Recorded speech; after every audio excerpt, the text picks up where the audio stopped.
Hi hello friends, நான் உங்கள் அபி. இன்றைக்கி சக்கரவள்ளி கிழங்கு நம்ம டிஃப்ரெண்ட்டாக செய்ய போகிறோம். பார்க்கலாம் வாங்க.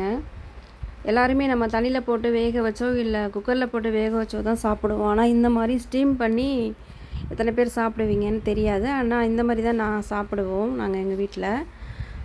ஏன்னா அதில் உள்ள சத்துக்களும் போகாது. இந்த மாதிரி உப்பு போட்டு கழுவிட்டு கொஞ்சம் நேரம் ஒரு 10 மினிட்ஸ் ஊற வச்சுருங்க கட் பண்ணதை.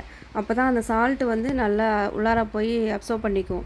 அதுக்கப்புறம் அந்த தண்ணியை எடுத்துகிட்டு இட்லி பானையில் அடியில் தண்ணி வச்சு நம்ம இட்லிலாம் வேக வைப்போம் இல்லையா, அது மாதிரி துணி போட்டுக்கலாம், போடாமலும் இருக்கலாம். அது மேலே இந்த வெட்டின கிழங்கு எல்லாமே எடுத்து வச்சு நல்லா மூடி வச்சுருவோம் டைட்டாக. மூடி வச்சதுக்கப்புறமா பார்த்திங்கன்னா அது கொஞ்சம் ஒரு 10 to 15 நிமிஷம் நல்லா வேகணும். ரொம்ப வேக வச்சிடாதீங்க, 1/2 ஹவர்லாம் வேக வைக்காதீங்க. அப்பப்போ எடுத்து பார்த்தீங்கன்னாவே தெரியும் உங்களுக்கு வெந்துருச்சா இல்லையா அப்படின்னு சொல்லிட்டு. நல்லா ஏர்டைட் பண்ணி மூடி வச்சுருங்க. எடுத்து பார்த்திங்கன்னா நல்லா வெந்திருக்கும்.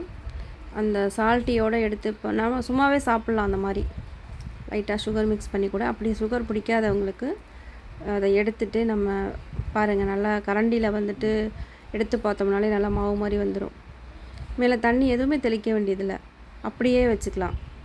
நம்ம தண்ணியில் போட்டு வேக வைக்கிறதுக்கும் இது மாதிரி எடுத்து வேக வைக்கிறதுக்கும் சத்து போகாமல் அப்படியே இருக்கும். நம்ம அவைக்கும் போது தண்ணியில் போயிடுமா இல்லையா சத்துக்கள் எல்லாம். ஸோ இதனால் இப்படி வேக வைக்கும்போது நமக்கு சத்துக்கள் எல்லாமே அப்படியே கிடைக்கும். இது ரொம்ப சத்தான ஒரு வகையான ஃபுட்டு இது.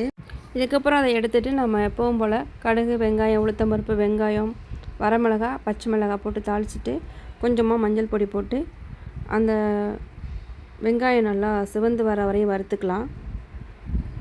பார்த்திங்கன்னா நல்லா இந்த மாதிரி நல்லா அப்போ தான் நல்லா வாசமாக இருக்கும். போட்டு அந்த கிழங்கு அதில் போட்டு மிக்ஸ் பண்ணி எடுத்து சாப்பிட வேண்டியதான். சால்ட்டு பத்தலைன்னா கொஞ்சம் எக்ஸ்ட்ரா நீங்கள் போட்டுக்கலாம். லாஸ்ட்டாக மல்லி, கருவேப்பிலை போட்டு தேங்காய் வேணாலும் நீங்கள் போட்டுக்கலாம், டேஸ்ட்டாக இருக்கும். நான் தேங்காய் போடலை, ஏன்னா ஈவினிங் வரைக்கும் வச்சுருந்தோம்னா தேங்காய் போட்டால் அது நல்லா இருக்காது இல்லையா, வீணாக போயிடும். அதனால் நாங்கள் தேங்காய் போடல. தேங்க்யூ.